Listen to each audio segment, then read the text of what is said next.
Hello! Sorry about the pause there. I had an internet wobble. If I start dropping frames, please let me know. I'm not on my usual plumbed-in internet. Sarah is in the chat, so we've got Sarah, we've got Robot King, we've got Liz Allen, we've got Diz. Graham Haller is in there as well. Sid. Scott has gone to work, so I'm now in his room. So we can do whatever you like. We can go through his record collection. These are all his records here. Should we see what records he's got? Shall we? Shall we? No, I can't even pull them out. They're too attached. I think. Let's just pull them out random. What have we got? We've got Casablanca, Kiss. We've got Kiss. Oh, there's Kiss as well. Kiss records. It's got a little record player down there. Just put on some tunes. What do you reckon? We should be putting on some tunes. I'm not here and there. Hello and welcome to Morning Brew on Politics Social. I'm Graham Hughes, usually, I hope. Yeah, it is just past 9 o'clock on the 27th, Tuesday, the 27th of January 2026. OMG. Will this month never end? No, it's going to go on forever. It's really drizzly here in London. I've left drizzly Durham to come to drizzly London. Everyone down in the south goes, we have some better weather down here. We have palm trees. We have golden beaches. And I'm like, no, you don't. You have shit weather, just like the rest of us in January. Maybe in the summer. It's better. It's good. Gillian Hope's also in the chat there. If you'd like to join our friends in the chat, all you need to do is hit the subscribe button, wait for a minute, and then you'll be able to discuss things that we're talking about. So we're going to be talking about refuck today and the latest defection and whether it's going to be a good thing or a bad thing overall for the refuck party. Now, I'm going to make the argument that it's going to be a bad thing. I think this is a terrible thing for refuck. I think that there's while Conservatives tend to be a little bit more forgiving than their Liberal counterparts, unfortunately, we still have what we will have to call now the least surprising defection in politics. Her appearance at a Reform rally yesterday was framed as a surprise, but for most of us it was an inevitability. And even Tory HQ admitted it wasn't a matter of when. It was a matter of when, not if. And Reform tried to stage manage secrecy, but nobody was fooled, including their own media team, who was like, yeah. But yeah, so now Reform has 8 MPs, 4 of whom were elected by their constituents as Conservatives. And they were given the choice between voting for that Conservative or voting for a refucker, right? And in every case, they voted for the Conservative instead of the refucker. So we've got Danny Kruger now, we've got Robert Jenrick in there as well, and we've got Suella Braverman bringing up the senior experience. Got, I think, who's the other one? Some no mark. Anyway, so yeah, it just reinforces the Labour attack line, or the Lib Dem attack line, or the Green attack line, or the general attack line. If you vote refuck, you get the Tories back. It's as simple as that. And Braverman comes with a hell of a lot of political baggage. I mean, she's a baggage lady. She has so much in the way of baggage. Then her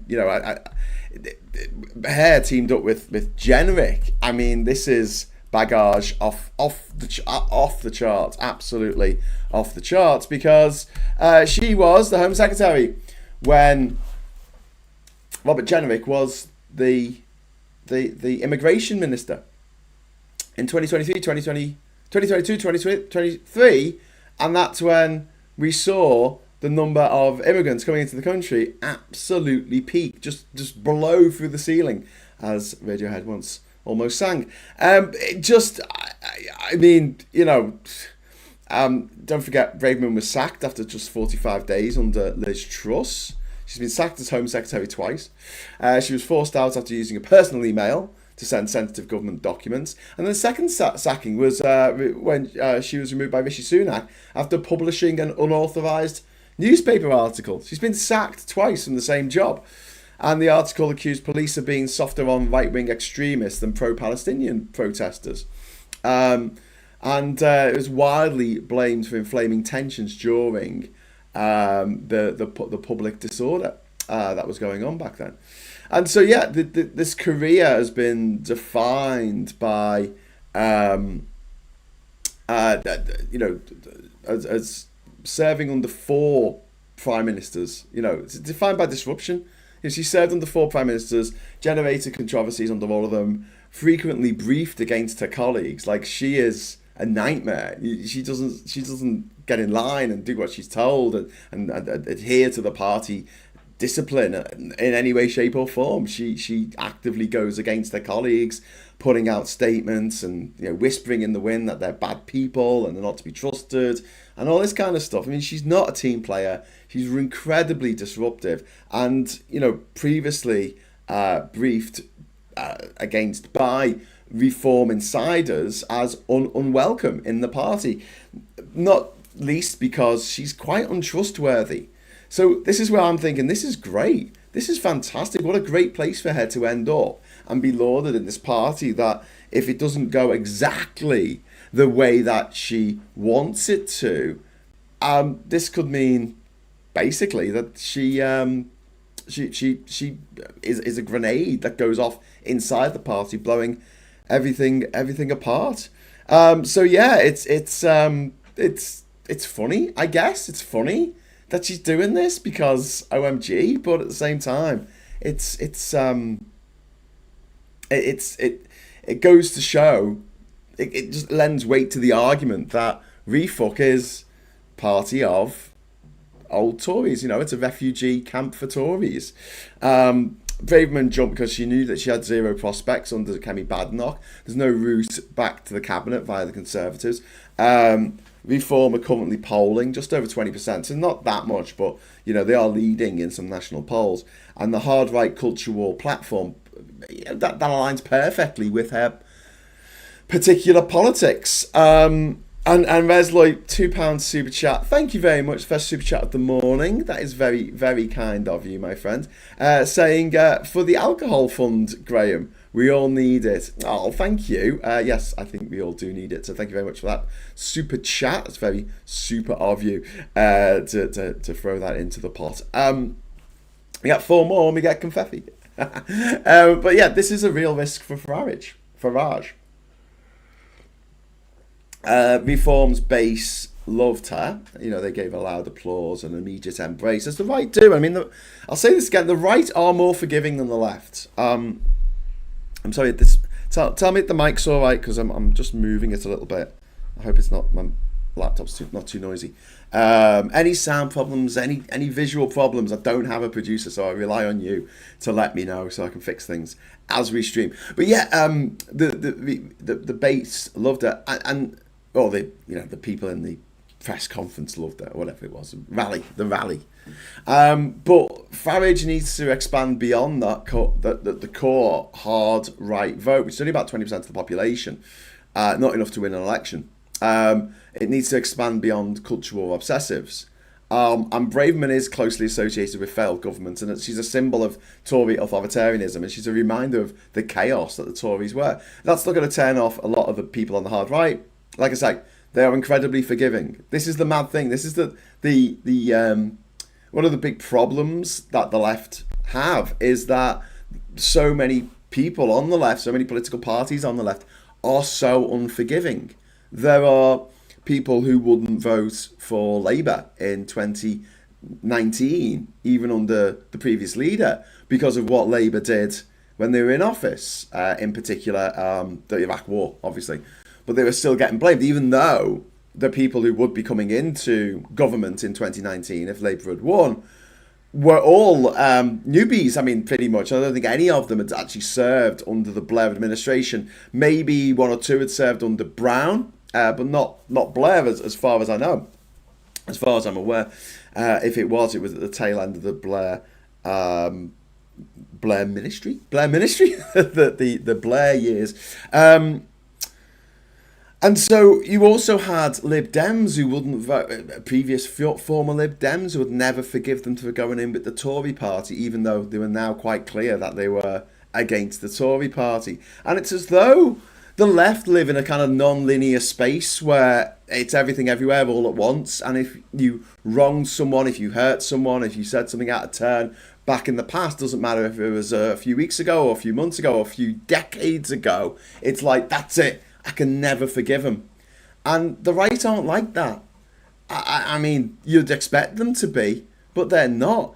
There's an old line, isn't it, that the right looks for converts and the left looks for traitors. And it's very true. It is very true in my experience of politics in this country and beyond. The left are constantly riven by infighting, whereas the right, you've got in America the worst president they've ever had. He is murdering his goons and murdering American citizens on American soil, innocent American citizens. He's breaking apart NATO. He's trying to start wars with everyone. He's just being a bit of a dick all round. And his vice president, J.D. Vance, called him America's Hitler. America's Hitler. And yet he is the vice president. Lots of the people in the American Trump's cabinet have criticised him in the past. He doesn't care. He just goes, oh yeah, whatever. Now, if there had been a left-winger in power, it'd be like, oh no, but you said this mean thing about me in 2017. So I can never talk to you again. I can never even look in your direction. Do you see what the problem is here? And we need to fucking pack it in. Like, seriously, please, can we just pack in the factionalism and just go, look, I got no beef with anyone. Just chill. Just everybody, just all chill.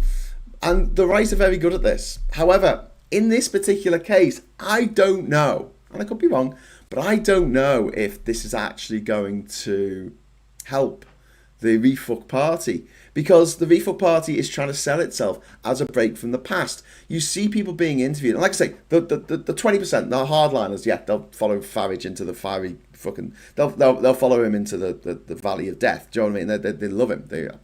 But those voters who is like, well, the Tories were shit and Labour is shit, and I just want something different. How can you sell yourself as a break from the past when in reality the majority of the parliamentary party are ex-Tories who were rejected by voters or their own colleagues? Nadine Sahari is another example, where he's not even an MP anymore, Sahari, and he was rejected. People didn't want him.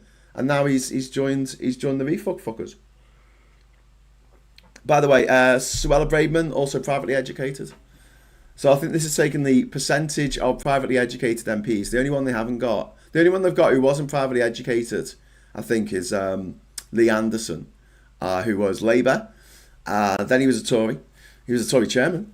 Then he came over to, he was a Labour councillor, Tory chairman, went over to Refuck. But yeah, all of them privately educated apart from 50p Lee. So if they've got, what, 8 MPs now, is it? So what's that? That's, there's 7 or 8 MPs? All but one privately educated. But we're gonna show the system. So last week, Nigel Farage was in Davos in Switzerland, and he's there going, oh, I'm here to stick one to the metropolitan elite or something, or the elites. And I'm like, who funded you to go there? Oh, some Iranian billionaire, I've come as a guest of an Iranian billionaire. Cruella says, Daylight, yes, we all remember that picture of her at the camp in Rwanda, in Kigali, the capital of Rwanda, where they had actually taken out people who were suffering from mental health problems as a result of the genocide in 1994. These were children when the genocide happened. Their parents had been killed quite horrifically, sometimes in front of the kids. And these kids had grown up and they needed help. They needed sheltered accommodation. And this is what this particular place in Rwanda provided. But when the British government gave its $700 million of pounds of our tax money to the Rwandan regime, run by a guy called Paul Kagame, who is not a nice guy. He runs a tight ship over in Rwanda. It is a beautiful country. It is clean. They've got good roads. People wear crash helmets on the roads. People have a day off each month to go and pick up litter on the road. Like, literally, there's no cars on the road. On, I think, Saturday mornings or Sunday mornings, and people go and pick up litter and keep the place tidy. I mean, that's all great, but at the same time, he doesn't like opposition MPs, He doesn't like any MP. Sorry, he doesn't like any opposition. He's renowned for jailing his opposition, and also he's also renowned for interfering in his neighbouring country, the Democratic Republic of Congo, especially in the Goma area in the east of the DRC, which is close to the Rwandan border, where there's a lot of these rare earths that obviously countries are fighting over. This is one of the reasons why the techneticists, or whatever they're called, who have Trump in their control, want Greenland. They're like, oh, there's the stuff there. We can take the stuff and make lots of money. But just because stuff is somewhere doesn't mean you can make money out of it. And I'd love to sit down all these knobheads who are like, yeah, there's rare earth materials there. We need to take the minerals. We need to take the elements. And I'm like, it just doesn't work that way. It's cheaper to get the people who live there to sort it and buy it off them than go in there and try and protect it from the people who live there who don't want you there. SG, thank you very much for the £5 super chat. Remember when Cruella stood on a service dog's tail and did a full interview and didn't realise, poor doggy? Yeah. Well, it doesn't surprise me that, these people are cruel to animals or don't lose any sleep about being cruel to animals. That doesn't surprise me at all. Look at Kirsty Noem. She famously shot a puppy in the face because it was annoying her. Psychopaths. So yeah, like I say, there's a huge problem with this sort of fresh start, and it comes across that Labour, is right when it says that the Tory is a replay. Tory replay. It's not a reset. It's a replay. And so if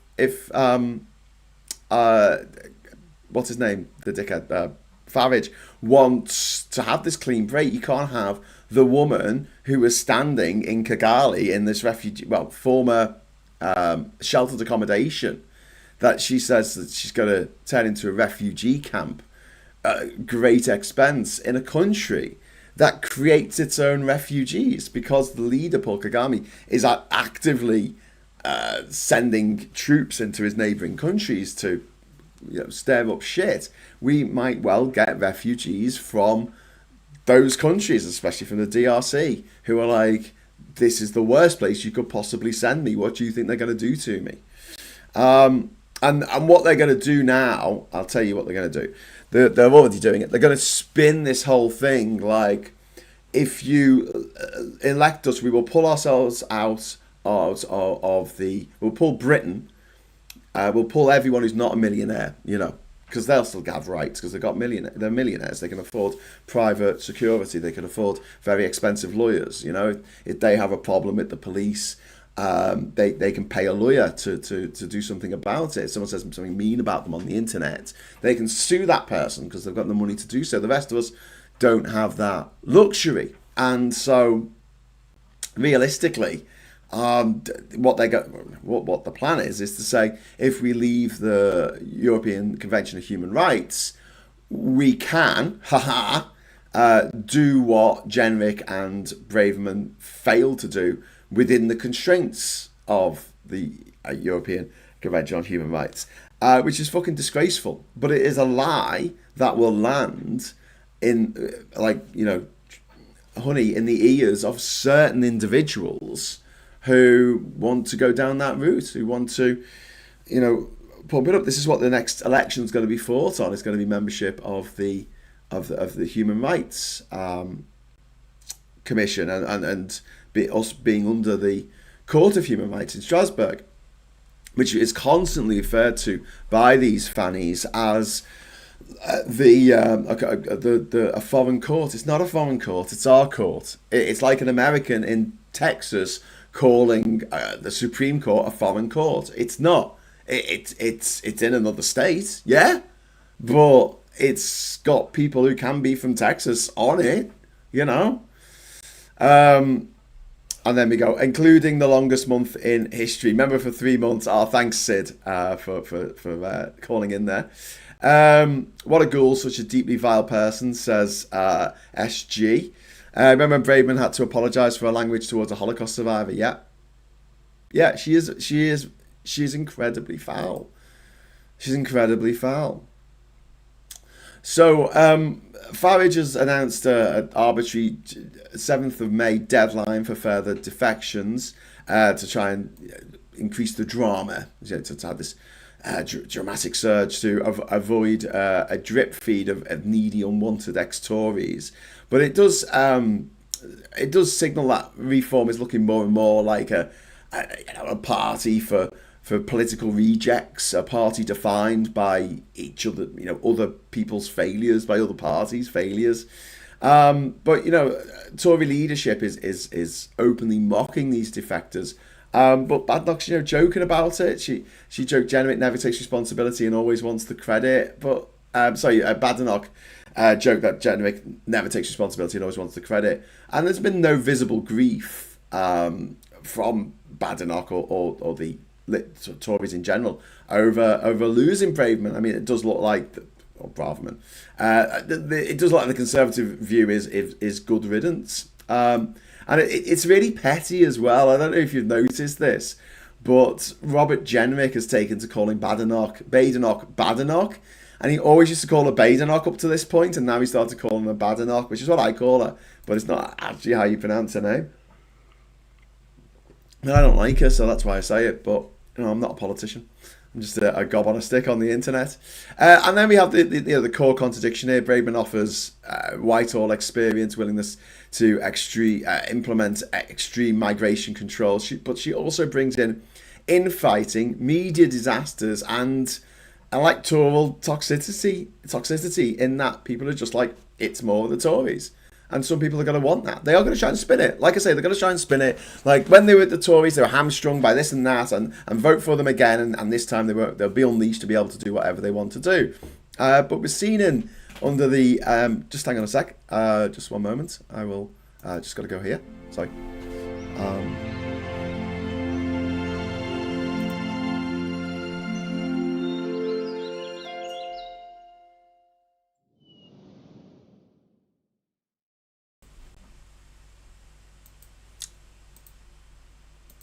Oh, hello. Sorry, I had a visitor. So gonna crack on now. Where was I? Badenoch. Well, exactly. I mean, that's why I call her that. But for an MP, it's a bit childish. For me, it's a bit childish, but I don't care.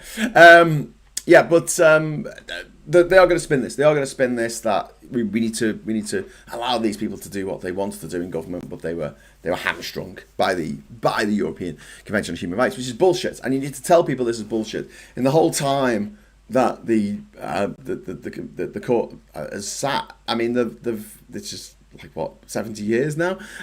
We've had like 30 cases pertaining to immigration, and the government won over half of them for whatever it wanted to do. But the fact is, the bottom line is for Braverman, the defection is logical and self-serving. For reform, it shatters the new politics myth. But for voters, the Refuck Party is now looking more and more undeniably as a refugee camp. A refugee camp for failed Tories. And we need to get that out there. Robot Kings, it should be really pronounced Okokemi Ulufontu Adegoke Badenoch, but I can see why it's less marketable to the Gammons. Yes, she has a wonderful Nigerian name, which I probably have not pronounced correctly in any way, shape or form. But it is supposed to be pronounced Badenoch. She doesn't like being called Badenoch. But I think it is just a basic level of disrespect when people get people's names wrong. Come on, you know this. Like, if someone spells your name wrong, especially on like an email, especially if your email is your name and they manage to spell it wrong, or in general, if you get a piece of something through the post and they spell your name wrong, it does feel like an affront. It does feel like, what? Who's this for? Why are you doing this to me? Remind me again, is Braverman an MP still? Yes, she is. So she has crossed the bench. I don't think that Zahari is an MP anymore. I think he lost his seat, didn't he? But Jenrick very much is. Do you know what? I'm going to just move my mic. Sorry, that might make a weird noise. Reform MPs list. List of Reform UK MPs. Let's have a look. Farage, Tice, Puchin, privately educated. Danny Cougar, privately educated. Robert Jenrick, privately educated. Andrew Rosendale, privately educated, had most horrific accusations brought against him that was never taken to a court of law. Suella Braverman, privately educated. There you go. And obviously you got Farage there and Tice, both privately educated as well.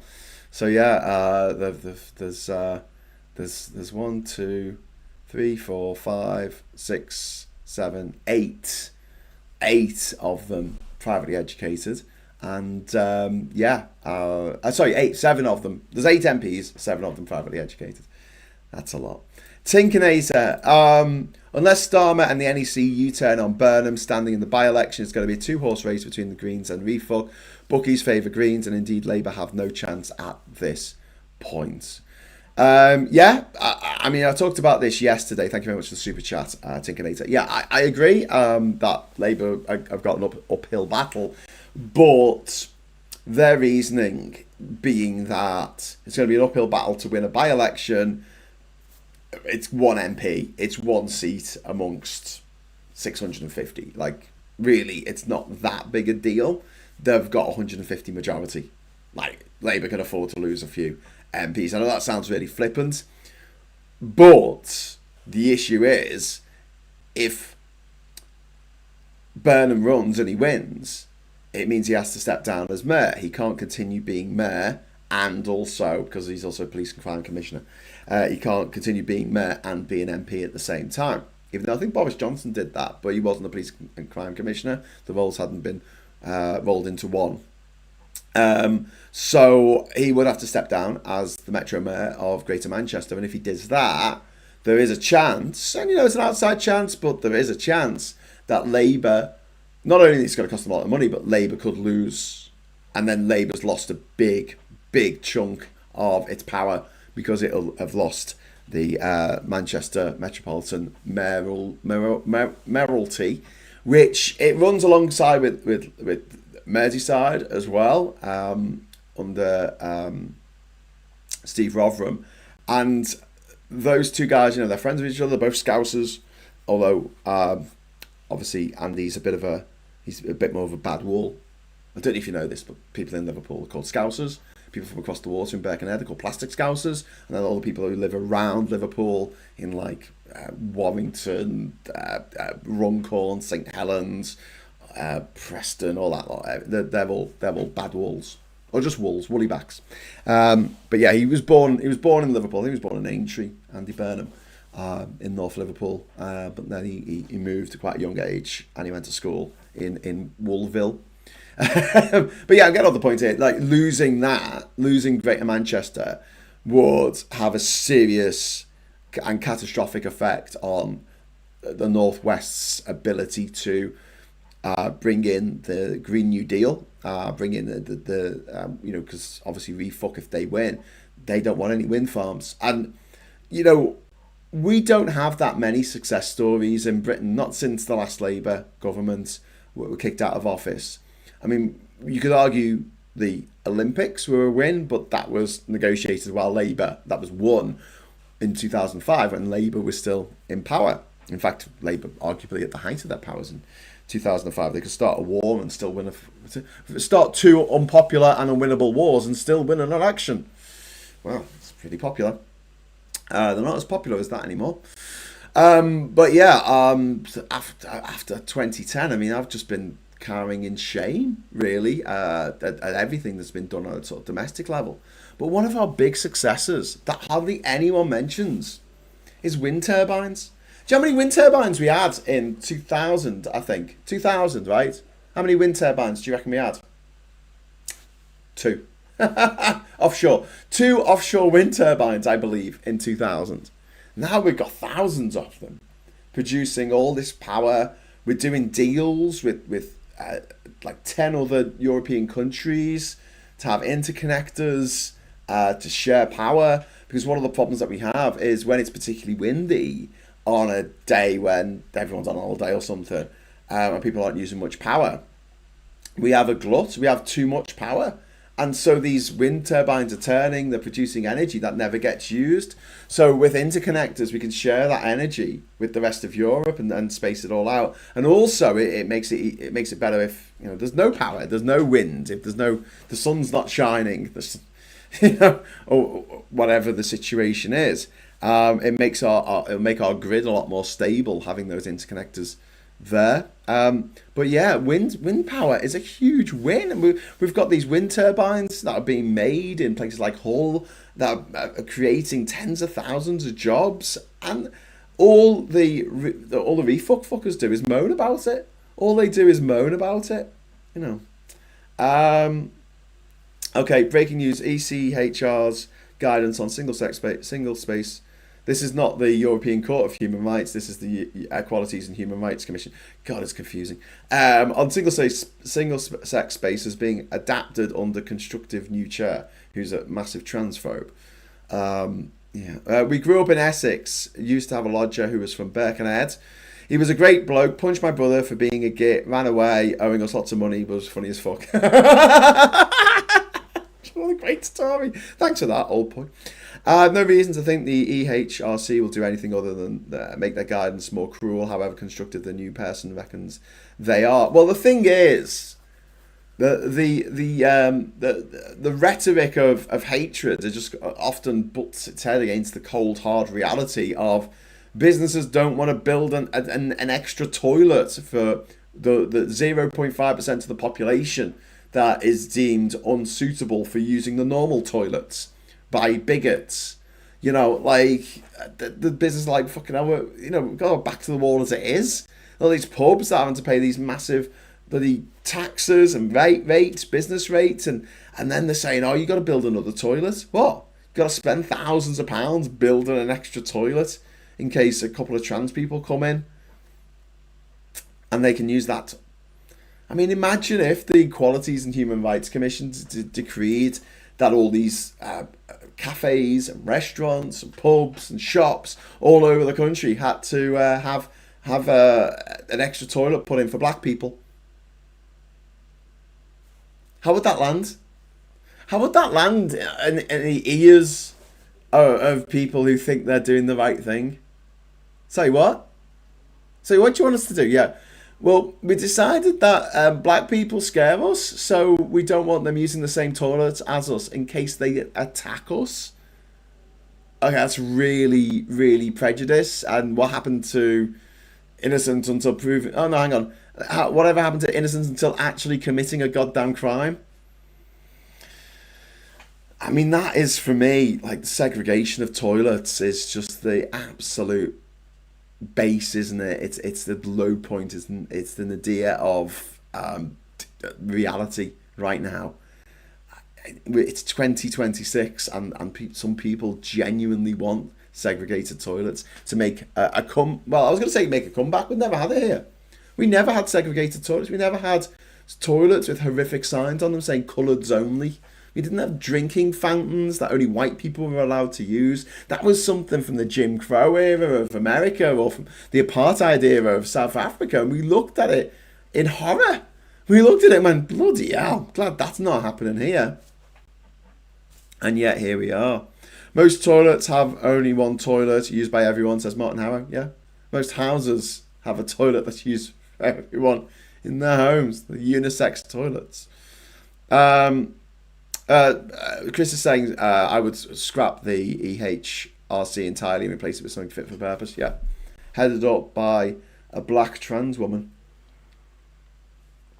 who might actually have some skin in the game, you know, of why we need human rights, why we need equality. But isn't it interesting, isn't it, that the same gobshites that want to take away our human rights, they're always rich, aren't they? Because they know it's not going to be their rights taken away. They just want to take it away from everyone else. It's not enough for some people that they win. Everybody else has to lose. These are the people who just live their life, you know, scorched earth, destroying everything for everybody else. Because they can, and they've got their power, and they got off on the power that they have. to destroy other people's lives and to, create hurt and to make people, vulnerable communities, vulnerable minorities, feel even more vulnerable, feel even more put upon. And it's a playbook. It's a playbook by the excessively wealthy, and unfortunately they know by and large they can get away with this shit. Not trying to fly away from England lost Westminster rule, more to be precise. Yeah. Peace Media said the endless saga, room with a door and a universal disposal device suitable for all. Call it a toilet, a place where a person goes to the toilet. How fucking hard is it to fix this problem? Fredo says, I'm hearing Farage wants to do ICE-style deportations here. Could he even do this? Yeah, if they're in charge, they could make a new group called ICE, and they could have them going door to door.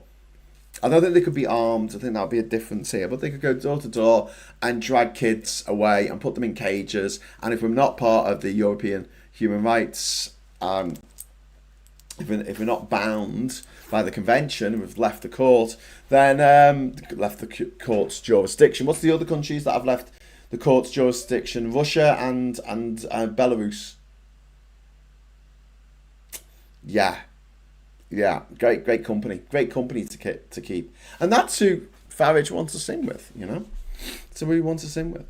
Who they don't care. This is the thing. 80% of the funding into, we've said this many times on the channel, but it's just a startling statistic. 80% of the funding towards transphobic organisations in America comes from the oil companies, the oil lobbies, the oil firms, the oil oligarchs, the oil states like Saudi Arabia, Russia, etc. Because they want us all fighting amongst ourselves. It's as simple as that. It is as simple and as gruesome as that. Christy says, Scott, I feel that the EHRC would be used to justify any cruelty towards minority groups.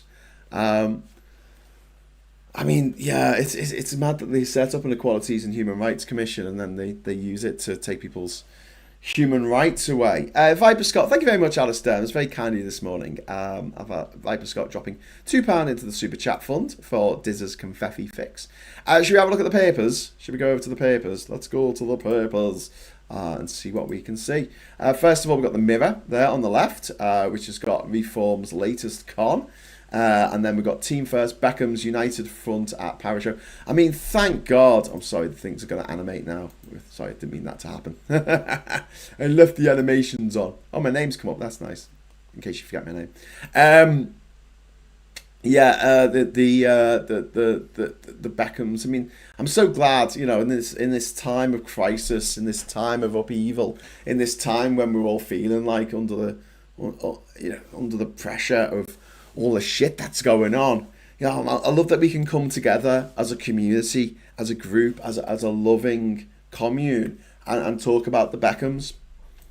Yeah, great. Anyway, another Tory flop jumps ship. There we got Braverman and Farage. Oh God, he's so disgusting. Sorry, I don't have my frog. On this laptop. I need to get my frog over here. Now stop the hate. This is despite being born to her skeletal mother Anka in a concentration camp and having 15 of her family murdered by the Nazis. Eva Clark, 80, is still hopeful for a better future if we stand up to prejudice and tackle rising anti-Semitism. And this is the call on Holocaust Memorial Day, which is today, when we remember the victims of genocides all around the world, and particularly the Holocaust. The attempt by the Nazis to wipe out an entire minority of people. And I think it's very important that we remember that right now, because they're trying to do it again. They are literally trying to do it again. And they're very, very effective at it. They know exactly what they're doing.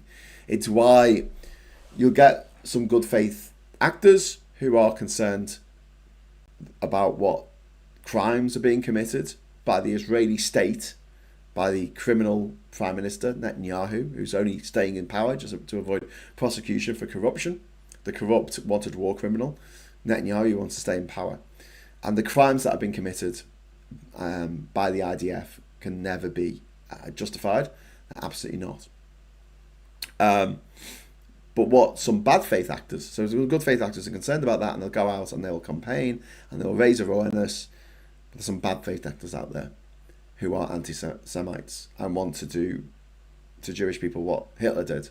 And they are using Gaza, they are using it, and they are manipulating the situation in such a way to make all Jewish people look bad. And I've got a lot of Jewish friends, and I have Jewish friends who are scared now to be out as Jewish, being out there and say, yeah, I'm Jewish, wearing a Magen David, a star, working, around the neck, or obviously dressing wearing a kippah, a skull cap, and they're genuinely concerned about this. And it's not because of people protesting what's happening in Gaza per se. I mean, that's fair enough, people have a right to protest, but there are some bad faith actors in there who are trying to conflate the crimes that Israel is committing with all of Judaism, and they're doing this to gear up for a situation where they've got rid of all the trans people, they've got rid of all the black people, they've got rid of all the brown people. Who can we go after next? Oh, we'll go after the Jewish people. And you've got something set up already to go, oh, well, they're bad people because of what happened in Gaza in 2023, 24, 25. Still going on now.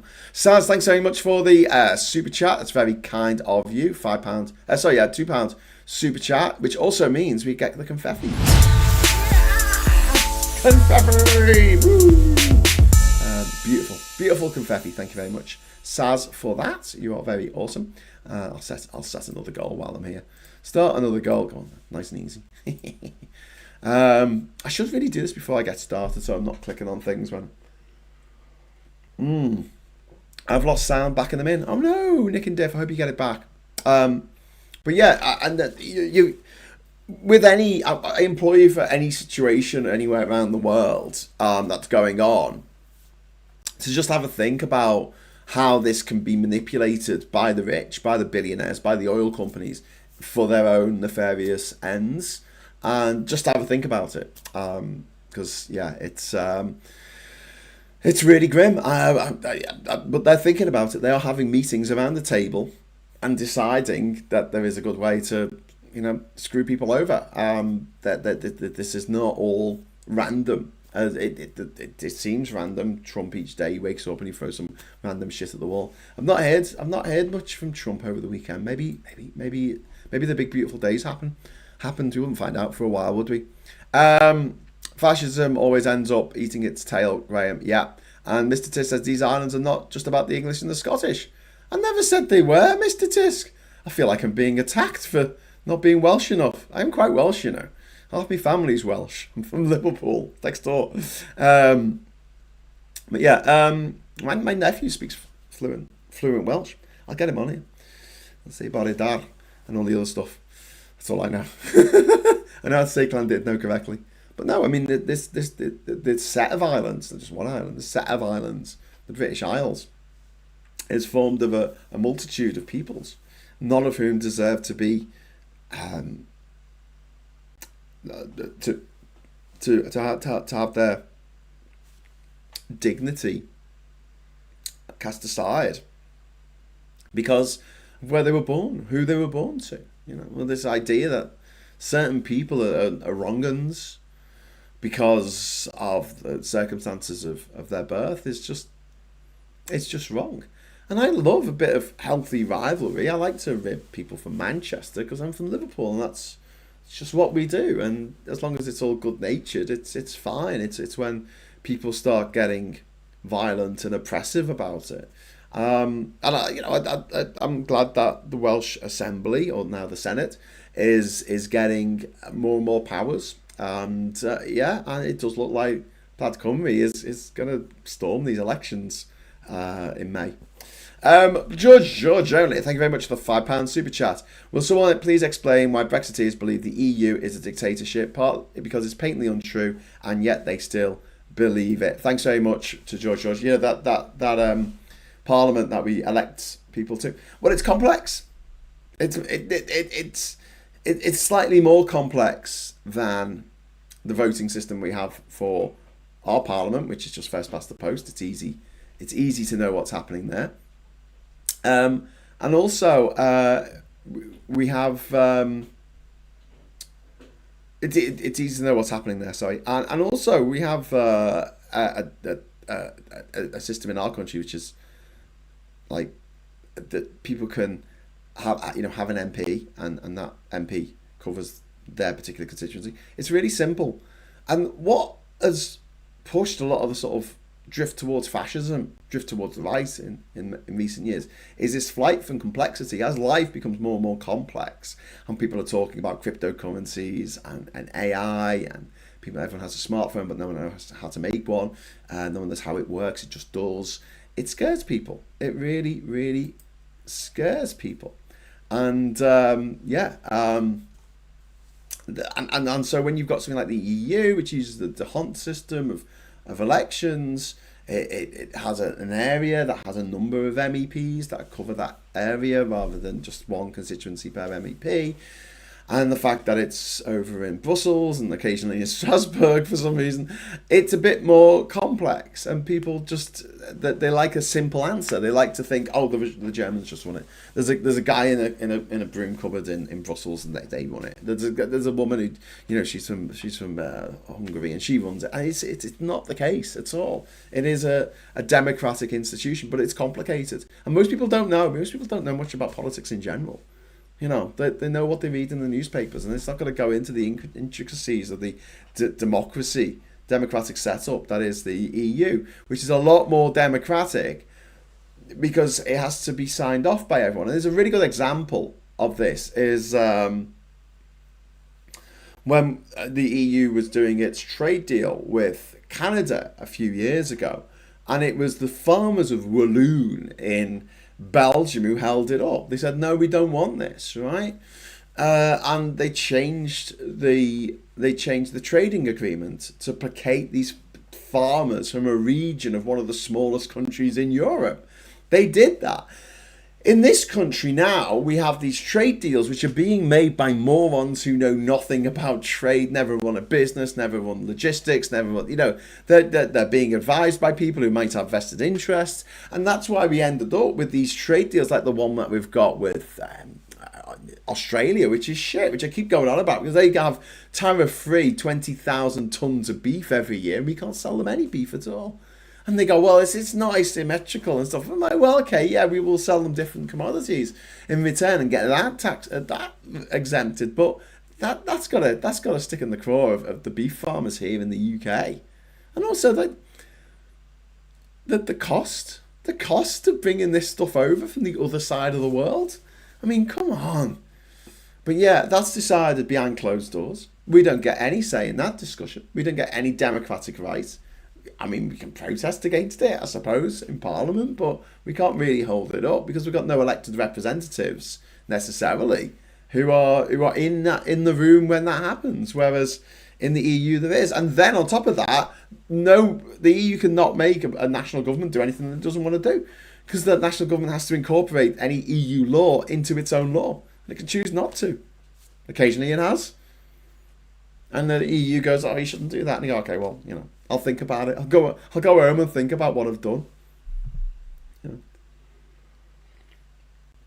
It's a crazy situation. It's a crazy situation. But yeah, I can understand why some Brexiters think that the EU is this terrible, terrible thing, because they were told that it was through hundreds of headlines over the years. I mean, I remember doing a show ages ago, back when I was fighting Brexit, when I was doing the Three Blokes in the Pub podcast, where I just listed, there was like 100 headlines, made up bullshit about the EU and what they were doing. They were going to take away playgrounds, they were going to make condoms smaller, they were going to, famously, they were going to ban bendy bananas, they were going to, and it was just like constant bullshit coming out of these newspapers. Some of it written by Boris Johnson for the Telegraph when he was the Brussels correspondent.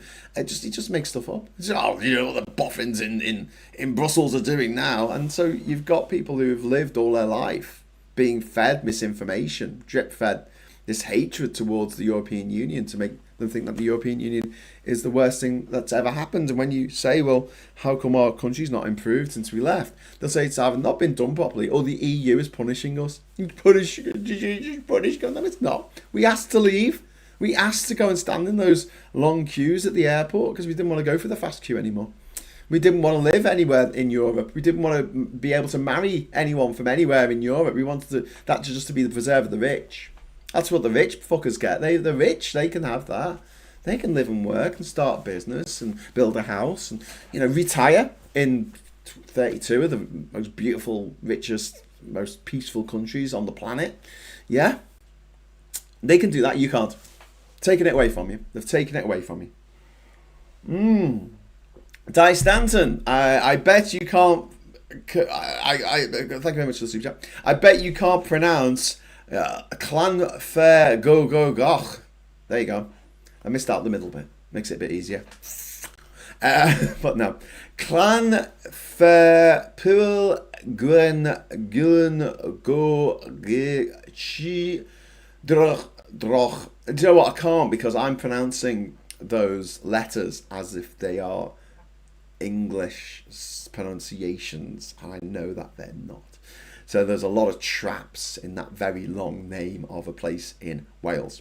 There's another place in there's a place in New Zealand which has a ridiculously long name as well, which is quite famous. So get your thumbs up in that place. Have I been there? I don't know if I've been there. Probably. I'm sure there's a picture of me by the sign. Although I might have just made that up. I don't know anymore. I can't tell the difference between dreams and reality these days. Tinkinator, thank you very much for the £10 super chat, my friend. That is very kind of you. It's interesting that the super rich are starting to completely unplug from the internet now. I think that trend will start to spread down the hierarchy to escape an increasingly toxic AI slop internet. Yeah, as each day passes, I hate AI more and more because it's fucking useless. It's like being told that a joke's really funny. And you're like, I don't get it. It's the funniest joke ever. What's the joke? My dog's got no nose. How does it smell? Terrible. Okay. It's not very funny. Yeah, no, it's the funniest joke. It is the funniest. And everyone else is like falling about laughing. But it's like a really forced laugh. It's a fake laugh. It's not a real laugh. And you're just sitting there going, I mean, I get the joke. I get it. It's not that I don't get the joke. It's just, it's not that funny. And everyone else is screaming at you. It's a funny. Get with the program, Graham. It's the funniest thing that ever happened. I think the AI is, at the moment, it's giving NFT vibes of like something that's worth a fortune, and then suddenly it's not. My service charge only seems to travel in one direction, upwards, yet the level of services providers has decreased. I also pay rent at the same time. Yeah, the end shitification of everything, Chris. My ground rent fixed and only increased by one flat iron every 10 years. Service charge varies according to needs and works done. Pete says uncleaner for a long time. I thought about that. We've entered a time when thick people are the norm. Dumbed down world. Folks know about every detail about Kardashians but can't do sums. I don't think that's very fair, Pete's music. I think most people have their priorities in life, and your priorities might not be their priorities, and we can't hate them for that. I think that for people's sake of people's mental health, and we talk about this on this channel as well, if your mental health's not doing so good, take a break. Take a break from this. It's fine. And some people do. They take a break in time. I've got friends who do not read the news, who do not seek it out. They don't go on the BBC website. They don't read a newspaper. They just get on with their lives and let the rest of the world get on with its own affairs, and they don't kick up a stink about it. It's not fair to ask Graham to say that when a lot of Welsh people struggle with Welsh, including myself. So yeah, I know, but so this is a bit of a joke. But I mean, if I try and pronounce that, I'll put the syllables in the wrong place, and also I'll pronounce things wrong, because obviously in Welsh a double L is a ch sound, and a U is an I sound or an I sound. So there are people I know who can say that name. My nephew can. Yeah, if I get Alan on here, he'll be able to do that. You didn't pack the tank, Graham. Did I pack the tank? The squeaky tank? No, I don't have the squeaky tank. But yeah, you know what I mean? Like, when it's like a movie, probably, but when someone goes on about how great a movie is, and then you watch it, and it's not all that. This is the problem, right? Because I saw Hamnet, I saw One Battle After Another, I saw the new Knives Out film, I saw Frankenstein, I saw quite a few movies last year before anyone else. Do you know what I mean? Like, I saw them before anyone else. So I went in not knowing anything about them. So I went into One Battle After Another. I went into Sinners not knowing what was going on. I hadn't watched the trailers. I just didn't know, and I hadn't got people saying to me, "Oh, this is the greatest film of weapons. This greatest film of all time." No one said that to me. So when I went, I was like, "That was fucking brilliant. I really enjoyed that." But I know that if I hadn't seen them when I did, if I'd waited for them to come on streaming or whatever, and people had constantly told me, and then it's just like the curse of the Oscars. If something gets nominated for an Oscar, you'll watch it and you'll be like, "Go on then." You get your arms folded, metaphorically. Impress me. Which the movie doesn't have if you don't know anything about it going in. And I'd rather be pleasantly surprised than mildly disappointed. But what AI reminds me of is a movie that everyone says this is a classic, it's so funny, it's so clever, it's so relevant, and you watch it and it's the most horrific hack job of a movie. It's got the plot makes no sense, the storyline, the characters, nothing adds up, nothing, and that, we lost some speed there. Oh, sorry. Graham for 10 seconds there. Sorry, I was babbling on about movies. But yeah, AI is like a movie that everyone says is great. And every time you watch it or go to watch it, you're like, I don't get it. It's all right. It's all right. Breaking news, number of US-style battering ram pickup trucks on UK roads has doubled in a decade. Those need to be banned. Those absolutely need to be banned, especially ones with those bull bars on the front that, the right height of a kid's head. The I've Had It podcast has started out on a reality show. Yeah, that's fine. Lots of us did. Any botched punchlines can be funny. Why did Jonah sing when he got swallowed by the whale? Because all Welshmen sing. I don't get it. I've lost sound again. It's not you, Graham. It's my rubbish. Yeah, but my internet's being rubbish. I just dropped a load of frames. I'm still dropping frames. Give me one moment, my sweet peas. I think that I'm not the only one using the internet at the moment. So let me just adjust things here for your delectable incantations. Right, apply. Okay, right. So that should bring down my frame rate. It might not look as quality as it did, but hopefully that'll stop it dropping frames. No, it's dropping even more frames now. Oh my giddy aunt. Is the sound, I mean, look, if I stay exactly still and don't move too much, is the sound okay? Is the sound continuous, or is the sound messing up with the frames? Can you tell me in the chat? And breaking news, EU and India signed landmark trade agreements. Oh, that's good news. I like the sound of that. Graham, in Welsh, F is pronounced like V, so FF is pronounced like F. There's that writer, isn't it?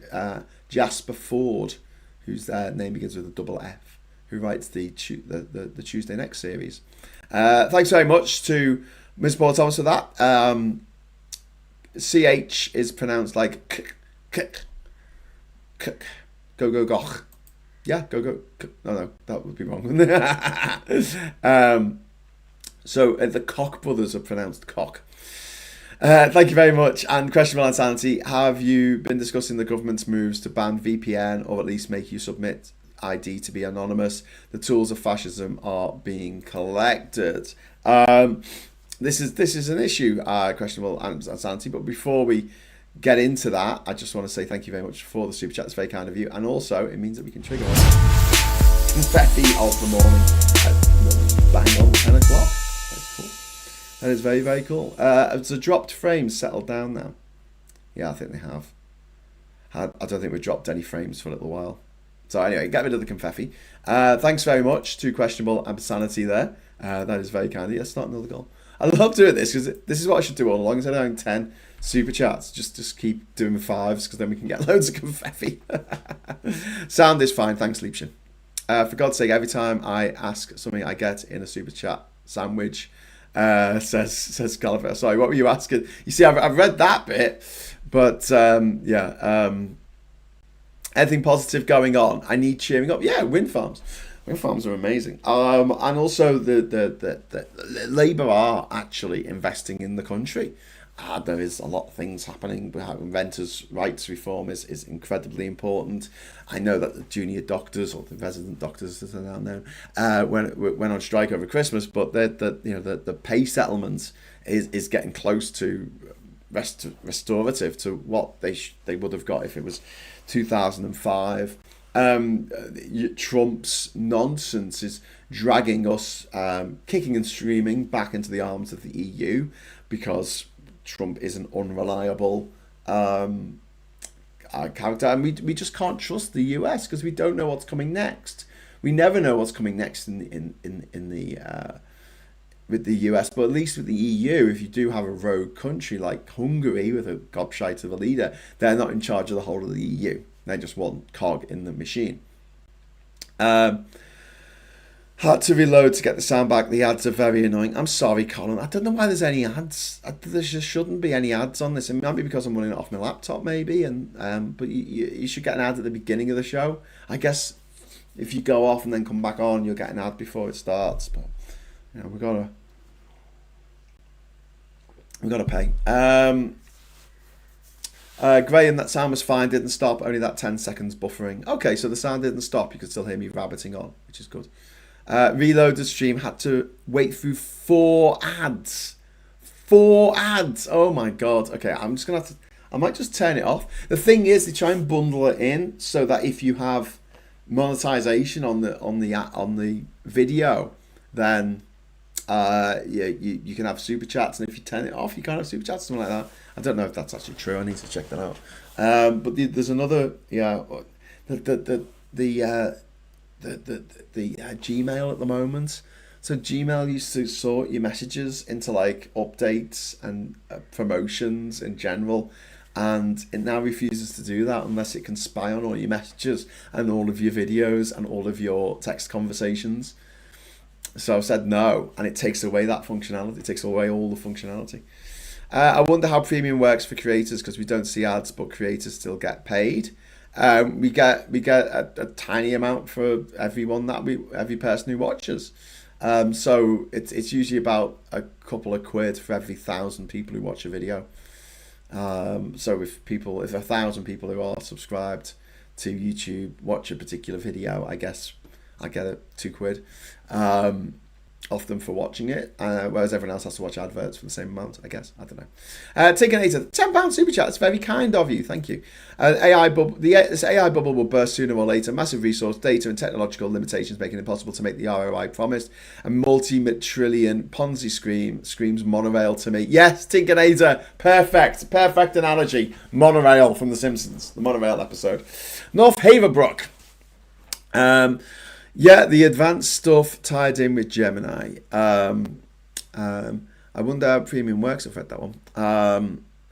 Using ad blocker. Yeah, it's a good idea. Although annoyingly, right, if I got my VPN on, I can't watch videos from LBC. It goes, oh, you've used that. Because like these days, I just watch the highlights on LBC on the internet. I can't be arsed listening to it because they're not bad to call in. And there's people who aren't even not bad to call in. They're just boring. Sorry, but, ring up and go, oh, I don't want to talk about this. And I'm like, okay. I mean, but should you? Got an audience of 1 million people. I think it's rude to bore 1 million people. I mean, I'm only boring a few hundred people here and I feel bad. I use Spark for Gmail, get the free version, works fine, have zero interest in paying for AI nonsense. Yeah, it's Nick and Diff. Just the way AI is being put into absolutely everything.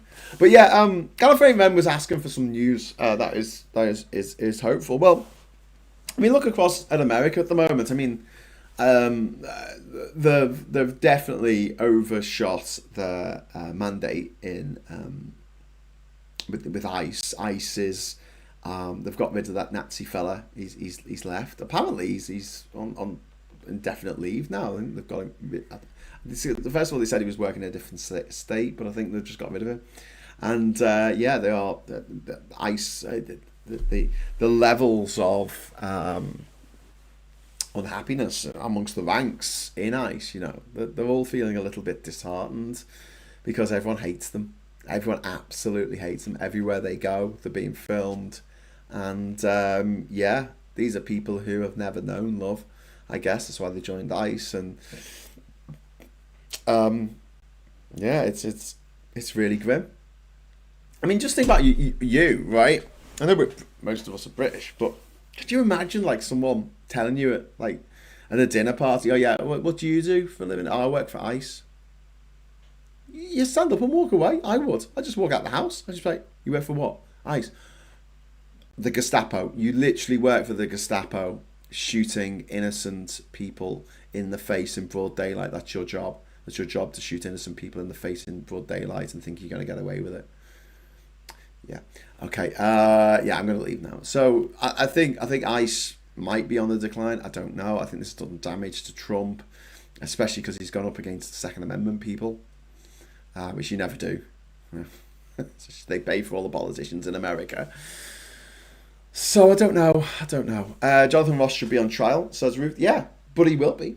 He absolutely will be. There is no statute of limitation on murder, and he will be done for murder. Maybe not for 10 years, maybe not for 20 years, but eventually he'll be done for murder. A federal crime has been committed by someone working for a federal office, and he will face the consequences one day, and it's the death penalty over there for murder, for cold-blooded murder like what he did. And that'll be hanging over him for the rest of his life. Pretty was shot in the back. Yep. Daylight, he absolutely was. On the floor, on the ground, disarmed. Ad blocker blockers are becoming... Jesus Christ, are becoming more prevalent, and it still doesn't work on iPhone yet. Yeah. Well, this is why I keep talking about let's have a phone for kids. Because when you go to download stuff on your phone, when you go to download apps, if you have an iPhone, you can't download the Google version. You can't download the Android version. It won't work on your phone. It literally will not work. There's no way you can make it work on your phone. It's like trying to jam a Super Nintendo cartridge into a Sega Mega Drive. It just won't work. It just will not work. Even if you could jam it in somehow, the coding is different. Like everything is different. Like that's what we need to have. We need to have children's phones, an Android and an Apple version of children's phones that cannot have these cannot access adult content. They just can't. It'd be like trying to get porn on your Fisher Price. You know, it would be like trying to dial a sex line on your Fisher Price phone. You just won't be. You just can't. Okay, unless it magically comes to life, you just can't do that shit. Okay, and that's what we need to do with our phones. We need to have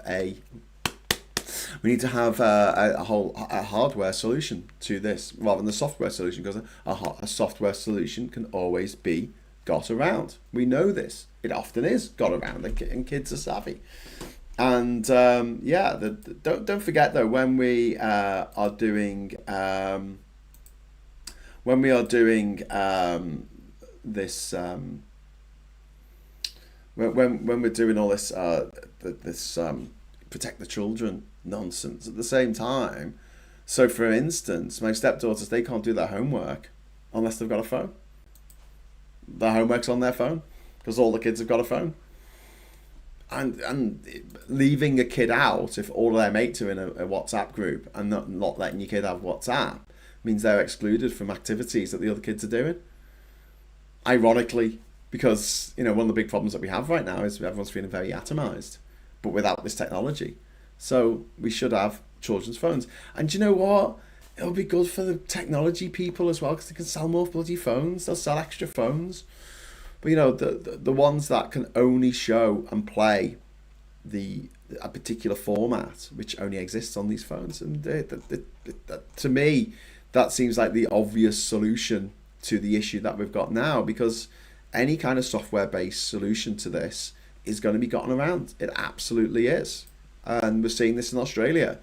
I tentatively welcome a ban on social media for under 16s, but I don't think it's a long-term solution. I think it's good that it gets kids off it, but a lot of kids are finding a way around it. I think it's good that it's reducing the profit made by these disgusting companies like Meta and Twitter and stuff like that, because I don't want them making money. And the new TikTok algorithm, oh my god. Anyway, Tinkinator, thank you very much for the £10 super chat. What I find most disturbing is not just a surge in gold price, but also government bonds tanking globally, along with stock market growth being stagnant and propped up on an over-financialized speculation. Yeah, you're talking about AI. Yeah, you're absolutely right. I mean, all of the growth in the US last year, 100% of it was from AI speculation. It's all from speculation, a house built on sand. Andrew Ray, £10 super chat. Thank you. Everyone's been very generous this morning.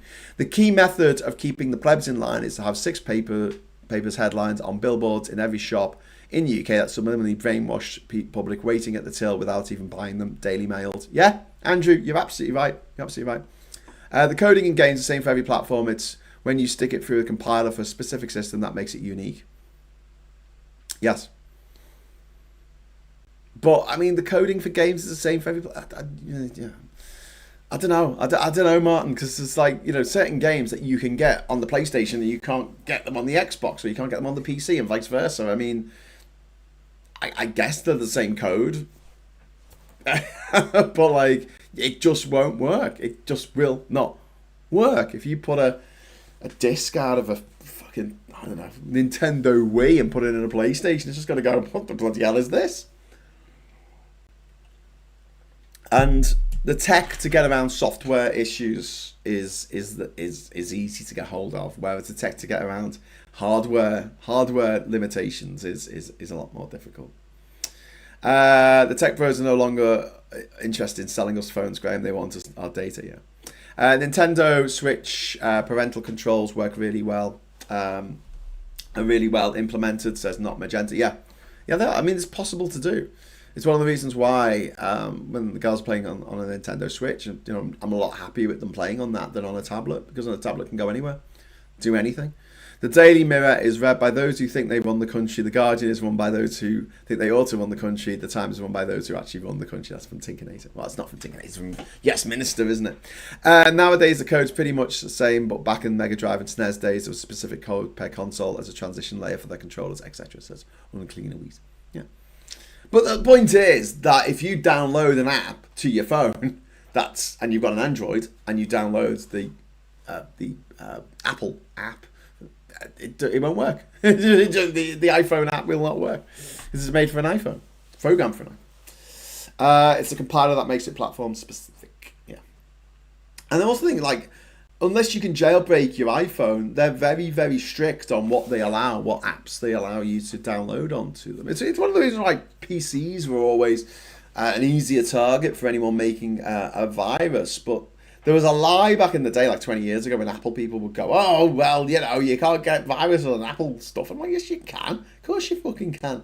I mean, they curate what you're allowed to put on your own computer a bit more, but aside from that, there's still viruses out there. There's always going to be. The most important thing we need to introduce is politicians cannot work or own social media companies. Make a conflict of interest a thing again. Well, Ernie, I completely agree, and I think that MPs shouldn't be allowed to have another job. If Labour want to kibosh Nigel Farage now, right? They're so keen on destroying Andy Burnham's prime ministerial ambitions. Can you destroy Nigel Farage's by bringing in a rule that says that MPs can't have a second job? Or if you do have a second job, it's 100% tax. 100% tax. So there you go. Okie dokie then. Yes, Ernie, looking at you, frog face. What? You know, that sounds like you're calling Ernie frog face there, Diz. That's very rude, Diz. I think you're talking about Farage. Yes, conflict of interest. Okay, so back to the papers. We've only done two. Let's do some more. We've got Labour fears stumbling to third in by-election, which could happen, totally. Police chatbots free up equivalent of 3,000 more officers, which is ridiculous in one sense, but good in another, I guess. And United Front, because you've got the royal family there. I don't know what their name is. They're from the other. They're from the other place up the street.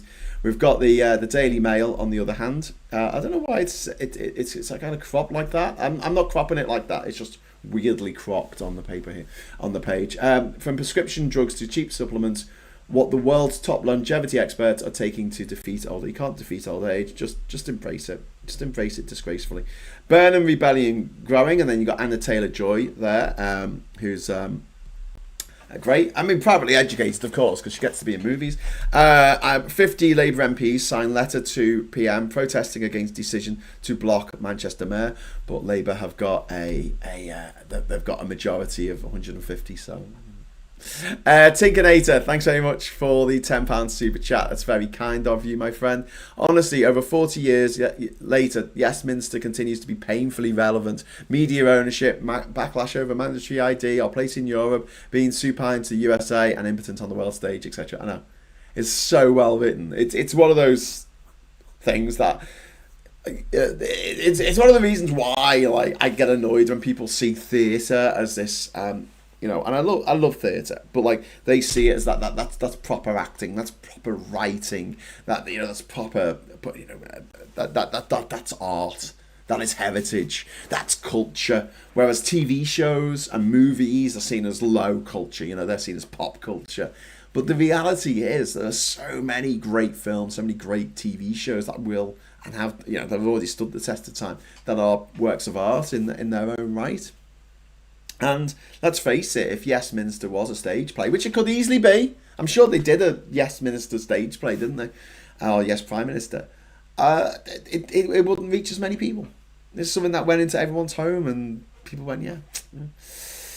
Yep. Sheffield Steve says, I love the episode of Yes Minister when Sir Humphreys denied access to Jim Hacker's office and creeps in through the back way or through a window. But also, I mean, it's a lot more sweary, but the thick of it, that very much, that follows in the line of Westminster, and also Veep as well. Certain conventions, you never see the Prime Minister. That was a thing in until Hacker becomes Prime Minister, but in Westminster, you never see the Prime Minister, do you? He's never in a scene. And also, I think they did the same thing with Veep. You never saw the president. There was no relationship between the president and Veep, well, at least in the first couple of seasons. News from a Scottish perspective: the Two Davies Show channel is live at 10:30. Oh, fantastic! Cool. I'll tell you what I can do. Because I was gonna round up. I was gonna finish off at 10:30. So I'll let's have a look if I can just copy that link. Let's see if I can send everyone over to watch the Two Davies. That'll be nice. Should we do that? Shall we do that? Sorry about this. The screen resolution's really small on the screen I'm using. So it's a bit harder to get all the information. I'm the boss, need the info. Let's have a look. Let's see if we can do a redirect. There we go. Two Davies. Oh, redirect privilege needed. Okay. So if anyone watches the Two Davies at the moment, I've just put the link in to try and make it so that all of you go over to the Two Davies at the end of this show, but it won't let me. I can see the video there, Andy Chuck Davy, and it says redirect privileges needed. Ask the Two Davies to add you to their live redirect list in community settings. So if you want to add, I don't even think you need to add politics social. I think it's fine. I think you just say that you will allow other channels to link to you in this way, to redirect.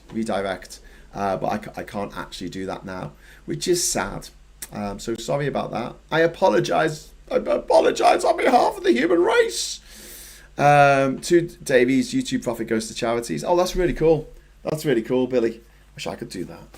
One day, when I'm like mega rich in my own right, and then all the money that I get from super chats and stuff, I can give to a charity, and we can raise a couple of grand a month for charities. Yes, that'd be awesome.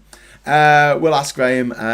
Brilliant. Thanks very much, Alistair. Have a look into redirect, so I can redirect people over there. I guess on Tuesday mornings. I'm happy to do that. We need all the support we can get. Oh, Miss Paula Thomas, thanks very much for the £5 super chat. My dad, then a senior civil servant, tells me that all ministers watch Yes Minister. Harold Wilson's private secretary worked on the programme. That is very true. And also, you have triggered Miss Paula Thomas, the third confetti of the morning. Woo! Thank you very much. Thank you. That is very, very kind of you. So yeah, and the goal starts again. But look, we've only got a few more minutes, so don't worry about giving any more super chats now. Well, thank you very much. And I think you're absolutely right. Okay, but we got to finish off the papers, don't we? So yeah, what has Anya got up her sleeves? I don't know. Sex toys. Left alone in the Beckham's house. Here's what I saw. Hayley McQueen, years heading footballs killed my father. Yes. Probably. China hacked phones in number 10. They got, and there's the disgusting, I mean, Jesus, there's a gruesome twosome for you. Oh, makes me feel a bit ill, actually. Reeves' pub support will only be temporary. So, this is like, oh yeah, well, she's going to be supporting pubs, but it's not enough. Of course, it's never enough. BBC to use iPlayer to catch licensed fraudsters. Net zero is killing energy sector. If you say so. What's this union? Britain's energy industry faces collapse thanks to Labour's chaotic and needless running down of oil and gas sector. One of its biggest unions has warned. Okay, so the people working in the gas industry and the oil industry are complaining. Get a new job, putting in clean solar panels and clean wind turbines. Chagos could ban US weapons under deal. No, they won't. Hunker down. Here comes Storm Chandra, which is it's really grim at the moment out there. Grim down south. China hacked phones in number 10. Sorry about this. I'm getting bloody adverts now. You are my everything. Beckham's in Paris. Oh dear. We got the Guardian here. Savage Javid. Boris Johnson told me I was right about Cummings. Savage Javid, the disgraced former Tory minister. I misread confetti as cheese. Can we get cheese? Yeah, that'd be great. Oh, I'd love some cheese. I had some cheese yesterday. Went to see a friend of mine here in London, and I went, I haven't eaten. I got into London, went straight down to see her. I haven't eaten.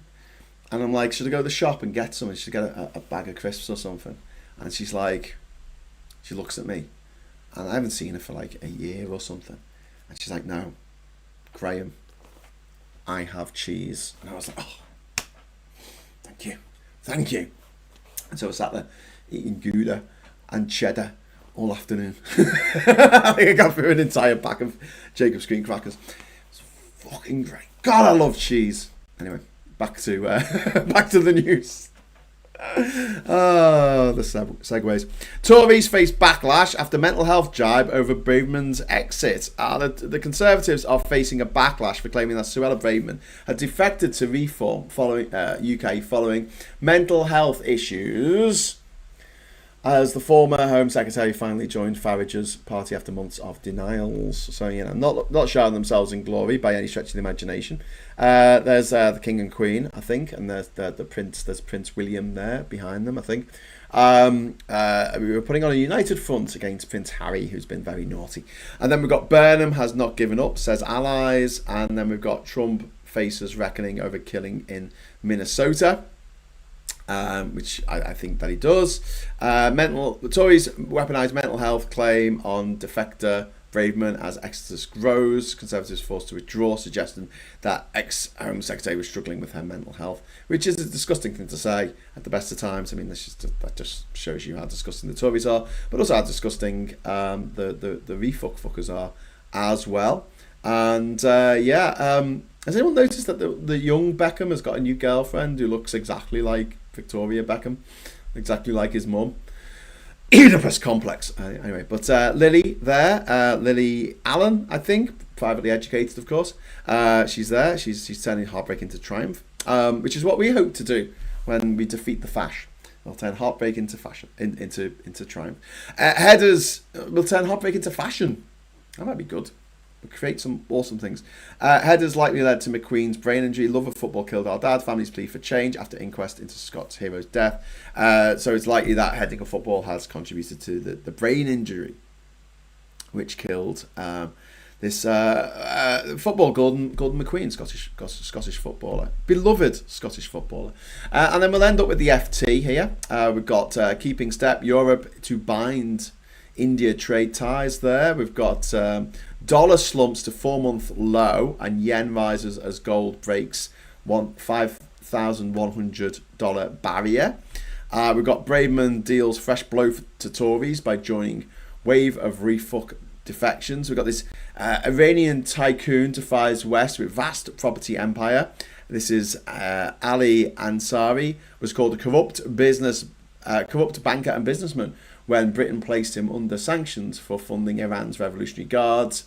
His £150 million of London property holdings were frozen, yet filings seen by the FT reveal Ansari has also amassed a sprawling €400 million empire of luxury ski resorts and hotels across mainland Europe, showing how tycoons close to Iran's regime have reaped lucrative assets despite efforts to lock them out of Western economies.